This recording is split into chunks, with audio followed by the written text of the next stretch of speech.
নমস্কাৰ মোৰ বন্ধু বান্ধৱীসকল আপোনালোক সকলোকে পুনৰবাৰকে স্বাগতম জনাইছো অন্য এটা নতুন ভিডিঅলৈ আজিৰ এই ভিডিঅটো আপোনালোকৰ কাৰণে এটা বিশেষ গুৰুত্বপূৰ্ণ ভিডিঅ হ'বলৈ গৈ আছে কিয়নো আপোনালোকৰ কাৰণে নতুনকৈ ইয়াতে ভেকেন্সি মুকলি কৰা হৈছে আৰু এইটো ভেকেন্সি কোনটো ডিপাৰ্টমেন্টৰ ফালৰ পৰা মুকলি কৰা হৈছে আপোনালোকে এই ভেকেন্সি কেইটাৰ কাৰণে কিদৰে আবেদন কৰিব কি কি ডকুমেন্টছৰ প্ৰয়োজন হ'ব কেনেদৰে আপোনালোকে আবেদন কৰিব সকলোখিনি আপোনালোকে প্ৰসেছ বাই প্ৰসেছ জানিব পাৰিব আজিৰ এই ভিডিঅটো চোৱাৰ পিছত তেৱেলকল আপোনালোকে এই ভিডিঅটো সম্পূৰ্ণকৈ চাব আৰম্ভণিৰ পৰা শেষলৈ আৰু আগন্তুক দিনত যদি আপোনালোকে জব ৰেকৰ্ডিং আপডেট কেইটা কথা আমাৰ এই চেনেলৰ যোগেদি পাই থাকিব বিচাৰে তেতিয়াহ'লে চেনেলটো নিশ্চয়কৈ সাবস্ক্ৰাইব কৰি দিব আৰু কাষত দিয়া বেল আইকনটো কিন্তু প্ৰেছ কৰিবলৈ নাপাহৰিব তাক ভিডিঅটো আৰম্ভ কৰো তেচাক বন্ধুবান্ধৱীসকল এইটো যোনটো ভেকেন্সি মুকলি কৰাইছে এইটো ভেকেন্সি মুকলি কৰাইছে আপোনালোকৰ এপিডিচিএলৰ ফালৰ পৰা য'ত নেকি আপোনালোকৰ 69 টা এছিষ্টেণ্ট একাউণ্ট অফিচাৰৰ পদ মুকলি কৰাইছে যদি আপোনালোকে ইয়াতে আবেদন কৰিব বিচাৰে নিশ্চয়কৈ আবেদনটো কৰিব পাৰিব কেনেকৈ আবেদন কৰিব সেই সকলো প্ৰসেছ মই এতিয়া আপোনালোকক জনাবলৈ গৈ আছো এতিয়া চাওক এইটো যোনটো আপোনালোকৰ পদ মুকলি কৰাইছে এইটো পদ মুকলি কৰাইছে যেহেতু এপিডিচিএলৰ ফালৰ পৰা য'ত নেকি আপোনালোকৰ 69 টা এছিষ্টেণ্ট একাউণ্ট অফিচাৰৰ পদ আছে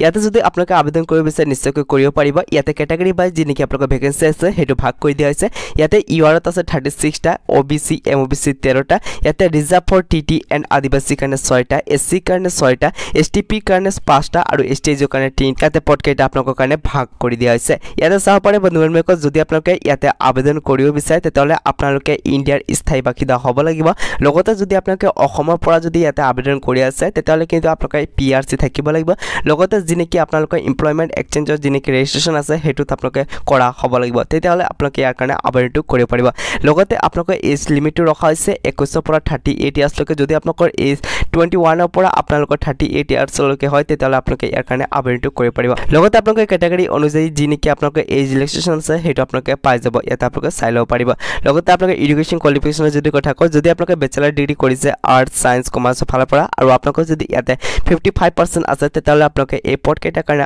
আবেদনটো কৰিব পাৰিব লগতে আপোনালোক জনাইতো বন্ধুসকল যদি আপোনালোকে অসমৰ পৰা আবেদন কৰিব বিচাৰিছে তেতিয়াহ'লে আপোনালোকে এমপ্লয়মেন্ট এক্সচেঞ্জৰ যি নেকি ৰেজিষ্ট্ৰেচন আছে হেতু কৰা হ'ব লাগিব লগতে আপোনালোকে লোকেল লেংগুৱেজ জনাটো অতিকৈ দৰকাৰ এটা চাওক বন্ধুসকল যদি আপোনালোকে এই পদ কেইটাৰ কাৰণে আবেদন কৰিব বিচাৰে তেতিয়াহ'লে আপোনালোকে অনলাইন ফি এটা পে কৰিব লাগিব য'ত নেকি আপোনালোকে চাব পাৰে general SC ST OBC MOBC BPL পিডব্লিউবিডি ইয়াতে কেণ্ডিডেটসকল ইয়াতে বেলেগ বেলেগ ইয়াতে ফিজ ৰখা হৈছে আপোনালোকে স্ক্ৰীনশ্বটটো মাৰি ৰাখিব পাৰে এই ধৰণে আপোনালোকে পে কৰিব লাগিব লগতে বন্ধুসকল যদি আপোনালোকে এই পদ কেইটাৰ কাৰণে আবেদন কৰিব বিচাৰে তেতিয়াহ'লে আবেদন কৰাৰ লিংক মই ভিডিঅ'টোৰ ডেছক্ৰিপশ্যনত দি দিম নতুবা বন্ধুবান্ধৱীসকল আপোনালোকে এপিডিচিএলৰ যি নেকি অফিচিয়েল ৱেবছাইট আছে তাতে ভিজিট কৰি কিনি আপোনালোকে আবেদন প্ৰক্ৰিয়াটো সম্পূৰ্ণ কৰিব পাৰিব যদি আপোনালোকে আবেদন কৰোঁতে কিবা অসুবিধাৰ সন্মুখীন হয় তেতিয়াহ'লে ভিডিঅ'টোৰ কমেণ্ট সেকশ্যনত নিশ্চয়কৈ জনাই দিব মই আপোনালোকক ৰিপ্লাইটো দি দিম তে বন্ধুসকল আজিৰ এই ভিডিঅ'টো ইমান আছিল ব্লগ আজিৰ এই ভিডিঅ'টো ইয়াতে সমাপ্ত কৰোঁ